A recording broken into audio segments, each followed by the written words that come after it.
हरे कृष्णा मित्रों, मैं धीर परीक आज के वीडियो में आप सभी का हार्दिक स्वागत करता हूं। पिछले अध्याय में हमने देखा कि कैसे पूर्ण पुरुषोत्तम परमेश्वर भगवान श्री कृष्ण अर्जुन को देवीय प्रकृति तथा असुरी प्रकृति के बारे में एकदम डिटेल में बताते हैं।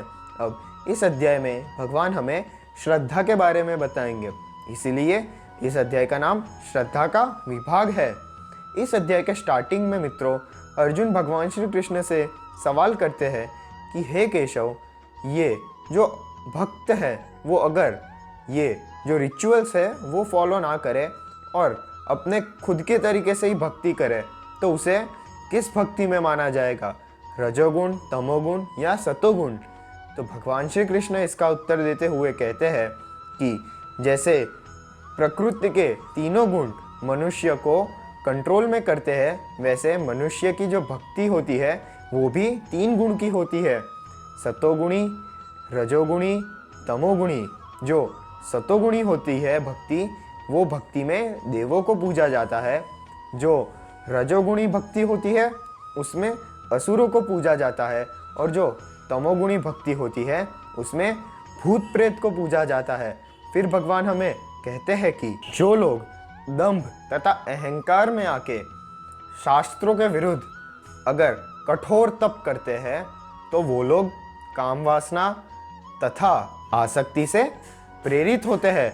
वो लोग कठोर तप करके इस भौतिक शरीर की सारी इंद्रियां और इस भौतिक शरीर में स्थित परमात्मा को कष्ट देते हैं, और वो लोग असुर है। फिर भगवान कहते हैं कि अन्न, यज्ञ, तप तथा दान, ये चारों चीज़ें जो है वो भौतिक प्रकृति के अंडर में आती है, और इसके भी 3 प्रकार होते हैं। फिर भगवान हमें अन्न के बारे में बताते हुए शुरू करते हैं कि जो सत्वगुणी अन्न है वो सुगंधित होता है, उसे खाने के बाद हमें हृदय में संतुष्टि मिलती है, वो बहुत ही रस वाला होता है, और वो हमारे बॉडी को सफिशिएंट न्यूट्रिशन भी प्रोवाइड करता है। इसे ग्रहण करने वाले मनुष्य को लंबी आयु, बुद्धि, शक्ति, बल ऐसी इत्यादि चीज़ें मिलती है।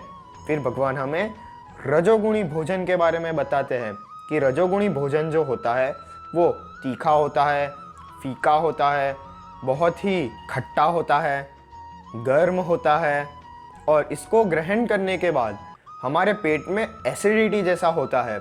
और ऐसे भोजन को ग्रहण करने के बाद मनुष्य को दुख, शौक ऐसी रजोगुणी चीज़ें ही प्राप्त होती है। फिर भगवान हमें तमोगुणी अन्न के बारे में बताते हैं कि जो तमोगुणी अन्न होता है वो खाने से 3 घंटे पहले ही बना दिया जाता है, उसमें से बहुत ही दुर्गंध आती है, वो किसी का जूठा होता है। ऐसा अन्न जो होता है वो तमोगुणी अन्न होता है। फिर भगवान हमें यज्ञ के बारे में कहते हैं कि यज्ञ के भी 3 प्रकार होते हैं।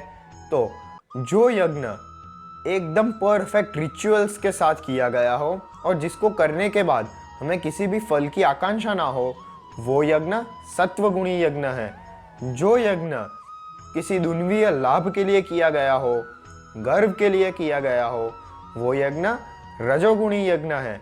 और जो यज्ञ में वेदों का उच्चारण ना किया गया हो, राजपुरोहितों को दान ना दिया गया हो, प्रसाद ना बांटा गया हो, और रिचुअल्स का फॉलोएशन बिल्कुल भी ना हुआ हो, वो यज्ञ तमोगुणी तामसिक यज्ञ है।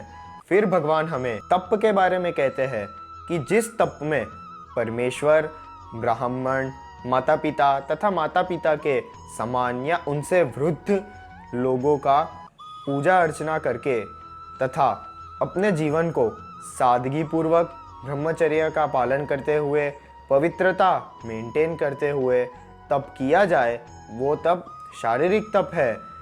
फिर जिस तप में हम हमारे प्रिय लोग को वाणी से कोई भी ठेस ना पहुंचाए या उन्हें हमारी वाणी से एकदम उत्तेजित ना कर ले, उस तप को वाणी का तप कहते हैं।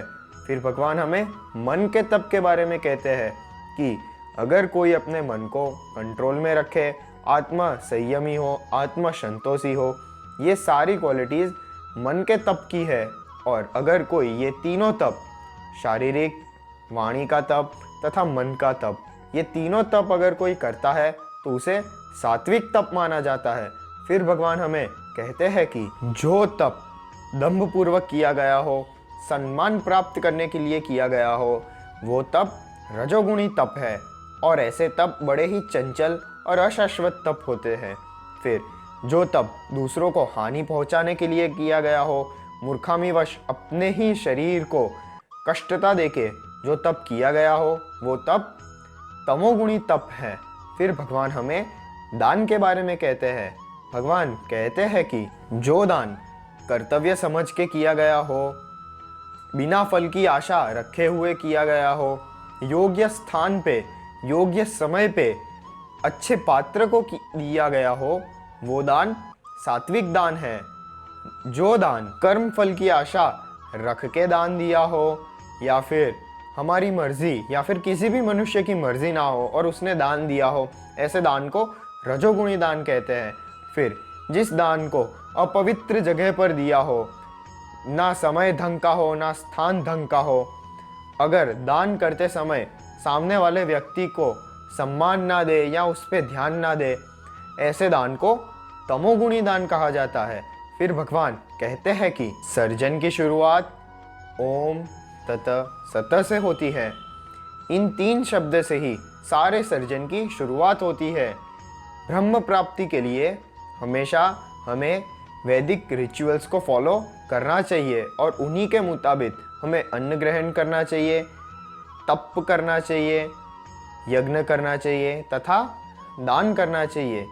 इस अध्याय के अंत में भगवान श्री कृष्ण कहते हैं कि परमेश्वर की श्रद्धा के बिना अन्न, यज्ञ, दान तथा तप सारा का सारा एकदम निर्थक है, एकदम वैल्यूलेस है, इस जन्म में भी और अगले जन्म में भी। इसी के साथ ये अध्याय भी समाप्त होता है। मैं धीर आपसे विदा लेता हूँ। तब तक के लिए हरे कृष्णा।